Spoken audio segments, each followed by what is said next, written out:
Hello, and welcome to the constructive world of advanced Spanish, building on the basics. Do you have a little bit of background in the Spanish language but want to build on that foundation?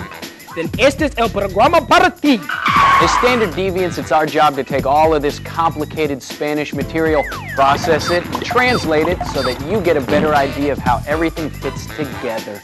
Like a mother bird does for a baby bird. We'll make everything a little easier to digest. First, we'll review the basics like gender, agreement, conjugation, all the stuff you should already know. Then we'll go over irregular verbs, some new verb constructions, making comparisons, adverbs, prepositions, direct, indirect, and prepositional pronouns, and a whole bunch of stuff. And periodically throughout the program, we're going to use this baby, the Translator 2000.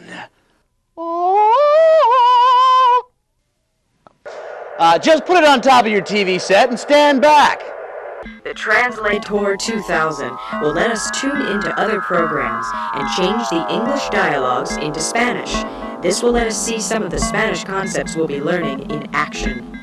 First, we're going to see the dialogue in English, then we're going to replay it in Spanish so you can see the examples as we go. That is, if we can get the thing to work. Welcome to our show. Before we start building your Spanish language skills, we want to make sure that you've got a sturdy foundation. Part 1, Spanish Building Blocks. Spanish nouns have gender, which means every noun you run across can be described as either masculine or feminine. Lucky for us, there are a few tricks we can use to tell which ones are masculine and which ones are feminine. Nouns that refer to male beings, like el hombre and el chico, are considered masculine, whereas nouns that refer to female beings, like la mujer and la chica, are feminine. But for nouns that are not living beings, you have to do a little work. Masculine nouns in Spanish usually end in L, O, N, E, R, or S, like the words papel, carro, calcetín, cine, doctor, and martes. The words for paper, car, sock, movie, doctor, and Tuesday. Since these nouns don't seem to be inherently male or female, you have to look at the endings to tell that they're masculine. And hey, these masculine endings spell the word loners. So when you think masculine, think about the word loners. Feminine words in Spanish tend to end in D, ion, Z, or A, like in the words ciudad, promoción, actriz, and mesa, which means city, promotion, actress, and table. When you think feminine, think,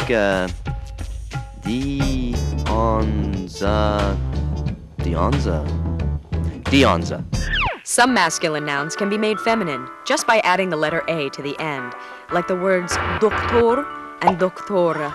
Doctor refers to a male doctor, and doctora refers to a female doctor. We see this kind of change a lot when we're talking about people, especially professions. Now, there are some exceptions to these gender rules. Uh-oh. Yep. Like the word for day, dia, which is masculine, even though it ends in an A. Oh, okay. And many words that end in ma, like programa and problema, are actually masculine. Okay. I know it's kind of weird to see a masculine word that ends in A, but hey, that's why they call them exceptions. You'll also run into words that have one form that can be either masculine or feminine, like estudiante or cliente. They depend on the article that comes with them to tell the reader whether they're masculine or feminine. But what's an article, you ask? Just like English, Spanish has two kinds of articles, definite and indefinite. Let's take a look at the definite article first. In English, the definite article is the, but when we use the word the in Spanish, we have to decide between four forms, since it must agree with both the gender of the noun it's describing, as well as whether the noun is singular or plural.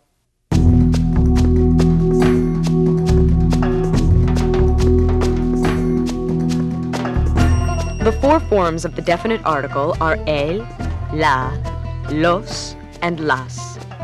Use el before singular masculine nouns like abuelo, the word for grandfather, and la before singular feminine nouns like abuela, the word for grandmother. Los before plural masculine nouns like abuelos, and las before plural feminine nouns like abuelas. So, we have el abuelo, la abuela, los abuelos, las abuelas. Now let's move on to the indefinite articles, which in English are the words a, an, and some. Again, in Spanish, there are 4 forms of the indefinite article to choose from, depending on the noun with which we're using them. The 4 forms of the indefinite article are un, una, unos, and unas. We'll use the words for boy and girl, chico and chica. Use un with singular masculine nouns like chico, una with singular feminine nouns like chica, unos with plural masculine nouns like chicos, and unas with plural feminine nouns like chicas. Okay, remember the words estudiante and cliente? We said they depended on their articles to tell the reader whether they were masculine or feminine. So if we're talking about a female student, we would say la estudiante, while for a male student, we would say el estudiante. Cliente works the same way. Saying un cliente means your client's a man, while saying una cliente means she's a woman. Words like estudiante and cliente stay the same whether they're masculine or feminine, so they rely on the article to tell us their gender. Demonstrative adjectives are words that point out or indicate a specific noun or nouns, like the English words this, that, these, and those. The Spanish demonstrative adjectives are este, ese, and aquel, depending on how far away the noun is.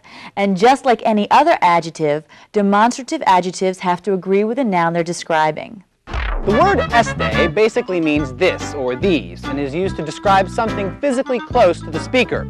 The 4 forms of este are este, esta, estos, and estas.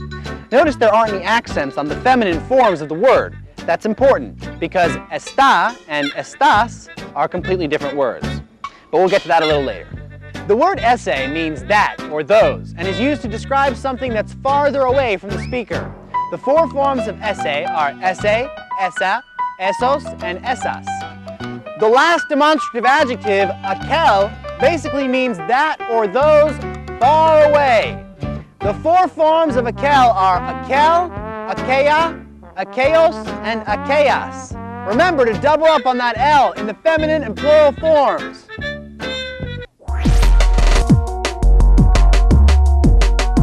Subject pronouns. Who doesn't love subject pronouns? Me gustan los subject pronouns. You don't know what subject pronouns are, do ya? No, not at all. Okay, well, subject pronouns are pronouns that tell you who's performing the action of a verb in a sentence. In English, the subject pronouns are I, you, he, she, and it, we, you again, and they. We can divide the pronouns 2 ways, as first person, second person, and third person, and also as singular or plural, which gives us a total of 6 categories. It's important that you get used to all these terms. We're going to be using them a lot. Spanish uses the same 6 categories of subject pronouns with a couple of important differences. These are the Spanish subject pronouns: yo, tú, usted, él, and ella, nosotros or nosotras, vosotros or vosotras, and ustedes, ellos, and ellas. Check out how there are 5 ways to say you. That's because Spanish speakers distinguish between whether the you is singular or plural, and whether you're familiar with the person or you're dealing with someone you respect or don't know very well. And in the case of vosotros and vosotras, whether the you you're referring to is masculine or feminine. Also notice that the formal forms of you, the singular usted and the plural ustedes, are considered third person. It might not seem like a big deal now, but it will later when we talk about conjugation. Also, we've written out the words usted and ustedes so that you know how to pronounce them. But Spanish speakers use these words the same way we use the word Mr. They abbreviate them. So usted becomes capital U-D period, or capital V-D period. Ustedes becomes capital U-D-S period, or capital V-D-S period. Whether you use a U or a V, it's up to you. You'll run into both. The other thing you should know is that the pronouns vosotros and vosotras Second person, plural, familiar, are mainly used in Spain. Spanish speakers from Latin America rarely use vosotros. They use ustedes anytime the you is plural, whether it's formal or familiar. Good tip, Laura. Also notice that there's no word for the subject pronoun it in Spanish. That's because when you need it, the it is sort of built into the verb. But don't worry about that now. We'll explain all that when we go over verbs. So those are the subject pronouns. Yo, tú, usted, él, ella, nosotros, nosotras, vosotros, vosotras, ustedes, ellos, and ellas. Just like my mama always used to say, if you can have a subject pronoun, you can have a possessive adjective. Possessive adjectives are words that show ownership, like my, her, or their. In Spanish, the possessive adjectives are mi, tú without an accent mark, su, nuestro, vuestro, and su again. Notice that when you want to say your, you have to decide between tú, su, and vuestro, depending on whether the person that's doing the possessing is singular or plural, familiar or formal. So the word su can mean a whole bunch of stuff. Like if I say su sombrero, I could be saying his hat, her hat, your hat, or their hat. Su could mean any of these. Okay, mi, tú, su, nuestro, vuestro, and su. We have them down pat, but remember, when we're talking about articles, we told you that articles have to agree with their noun. The same thing's true for possessive adjectives. If the thing that's being possessed is plural, like sombreros, you have to change the form of the possessive to its plural form so that everything agrees in number. Remember our chart of possessive adjectives? These words are in their singular form, so they're ready to go in front of a singular noun like sombrero. But if there's more than one hat, sombreros, we'd have to change the adjectives to their plural forms. Mis, tus, sus, nuestros, vuestros, and sus again. Mi sombrero, mis sombreros. The next two possessive adjectives are a little trickier. Nuestro and vuestro, the words for our and your, plural familiar, also have to agree with the gender of the thing they're possessing. You don't have to worry about gender with our other pronouns. You could say tu hermano or tu hermana. But since nuestro and vuestro end in O, they have gender issues. The feminine forms of nuestro and vuestro are nuestra and vuestra. So to say our brother, we would say nuestro hermano. But to say our sister, we would say nuestra hermana. Let's take this one step further. Suppose we have many brothers or many sisters. In that case, we would add an S and say nuestros hermanos or nuestras hermanas. All of this works exactly the same way with the word vuestro. Remember, adjectives must always agree with the noun they're describing. So if the thing being possessed is plural, add that S. That's it for possessive adjectives, but before we move on, let us leave you with a caveat, an admonition, a warning if you will. You don't have to add an S to the end of possessive adjectives if the possessor is plural. You only put the S at the end if the thing that's being possessed is plural. I thought I knew everything. I used Spanish possessive adjectives all the time. I thought I was using them correctly. But I was so wrong. I thought that if a bunch of people owned a hat together, I should write sus sombrero. The S at the end of sus would show that a bunch of people own the hat, not just one person. But I was wrong. 100 people could own that hat, and it would still just be su sombrero, because there's only one thing being possessed. One hat. Remember, the possessive adjective agrees with the thing being possessed, not the possessor. Things are better now. The sun's a little brighter, the trees are a little greener, and my Spanish is understood by all who speak Spanish. So pay attention to those possessive adjectives. Don't make the same mistake I did. All this talk about agreement is downright good for the soul. But enough with this personal edification junk. We need to talk about the meat of the language, which brings us to my personal favorite part of speech, the verb. When we talk about verbs in Spanish, the easiest form to work from is called the infinitive form. In English, the infinitive of a verb is the form we use with the word to, as in to jog, to scramble, or to be or not to be. In Spanish, all verbs in their infinitive form end in either AR, ER, or IR. So if we see a verb like hablar, once we spot that infinitive ending, we know that hablar must mean to something, in this case, to speak. These three infinitive endings are so important because they let us divide Spanish verbs into three categories: AR verbs, ER verbs, and IR verbs. Once we know which category of verb we're dealing with, we can embark on a new adventure, conjugation. Let's take a look at one of the coolest verbs out there, hablar. A typical Spanish verb is made up of a stem, like the HABL in hablar, and one of the three endings, in this case, AR. When we say conjugate, we mean changing the endings so that it reflects who's performing the action. Am I speaking? Is she? Are they? Conjugation unlocks these mysteries. This conjugation business is where the subject pronouns come in. For each category of pronouns, yo, tú, usted, él, and ella, nosotros, vosotros, ustedes, ellos, and ellas, we have a different ending that we attach to the verb stem. For AR verbs, the endings are o, as, a, amos, ais, and an. Simply tag these endings onto your stem and presto, you've conjugated the verb. Hablo, hablas, habla, hablamos, habláis, hablan. Qué fácil. Let's do one more for good measure. Lanzar, to hurl or fling. Yo lanzo, tú lanzas, usted, él, ella lanza. Nosotros lanzamos, vosotros lanzáis, ustedes, ellos, ellas lanzan. Love them AR verbs, baby. ER verbs work the same way as AR verbs. You just take the stem and slap on the appropriate ending. The only difference is ER verbs use a different set of endings.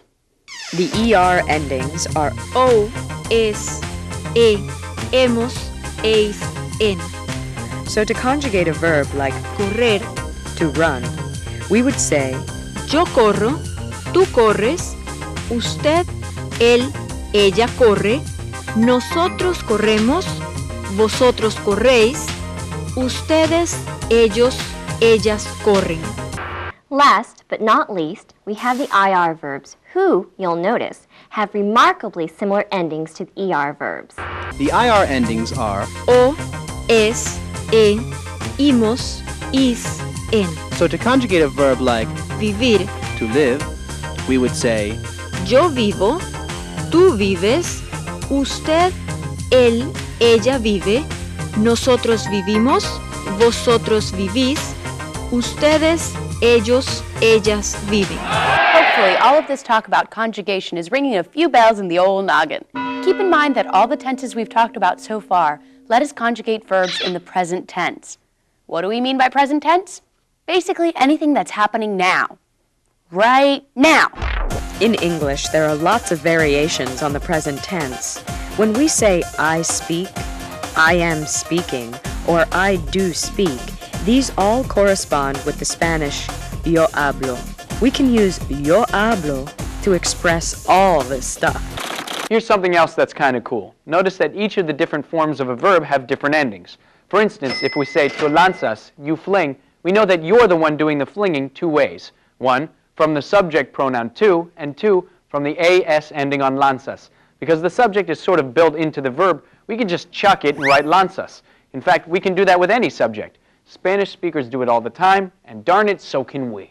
But there are some times when you may want to include the subject for clarification, contrast, or emphasis. Felicia explica matemáticas a los peces. Here we might want to include the Felicia just to make sure the listener knows who we're talking about. If we can assume the reader knows that Felicia is the one doing the explaining, we can leave it off. But if we need to make it clear that she is explaining, we leave Felicia in the sentence. Nosotros escribimos cartas de amor a nuestro cantante favorito. Ellos no. Here we might want to include the subject nosotros to contrast the ellos who can't appreciate pop music. Ellos siempre escogen las mejores naranjas. Here we might include the subject ellos to emphasize the fact that they always buy the best oranges. So feel free to leave the subject out of the sentence, but remember, you can always keep the subject in for clarification, contrast, or emphasis. Another important job of verbs is to let the reader know whether a sentence is positive or negative. So next, we're going to talk about how you can make sentences negative in Spanish, which happens to be a cinch. All you have to do is put the word no in front of the verb, and you'll never guess what the word no means. No or not. I speak English and Spanish, but I do not speak Russian. Hablo inglés y español, pero no hablo ruso. See? All we had to do was put the word no in front of the second hablo to make it negative. Sometimes you have to use the word no twice in the same sentence. ¿Quieres más comida? No, no quiero más comida. See what I mean? This one's for the no, and that one's for the not. It's not what we English speakers are used to, but in Spanish, it makes perfect sense. Yes. Next up, our fuzzy little friends, the adjectives. You probably already know that adjectives are words that describe or modify nouns, and that in Spanish, descriptive adjectives usually come after the noun they're describing. Right, and it's important to keep in mind when you're dealing with these adjectives that they have to agree with their noun in number and gender. Right? Right. Remember all that talk about articles and demonstrative adjectives? We said that there are basically 4 forms of each article: singular masculine, singular feminine, plural masculine, and plural feminine. Like with el, la, los, and las. Well, the same thing's true with adjectives. The form of the adjective has to agree with the noun. As we look at adjectives, we're going to separate them into 3 groups. Ones that end in O, ones that end in E, and ones that end in a consonant. That way, it'll be easier for us to track the changes they make to agree with their nouns. In adjectives that end in O, like alto, tall, rubio, blonde, or colombiano, Colombian, the final O changes to an A if whatever it's describing is feminine. So we would say el caballo alto and la jirafa alta. This is the masculine form, and this is the feminine form. If the noun being described is plural, then we tag an S onto the end of our adjectives. Los caballos altos, las jirafas altas. There's agreement here, here, here, and here. Look at all that agreement. Now let's look at adjectives that end in E, like inteligente, intelligent, or triste, sad. There aren't any O's to change into A's, so we don't have to worry about gender. We could say el chico triste or la chica triste. The adjective stays the same, but we do have to add an S if the noun's plural. So while we say el chico triste, we would say los chicos tristes. Most of the time, adjectives that end in consonants work the same way as adjectives that end in E, so you don't have to worry about gender, just number. Take the adjective which means faithful, fiel. If we have a faithful dog, we might say el perro fiel. Most of the time, when the adjective ends in a consonant, you don't have to worry about the gender of the noun.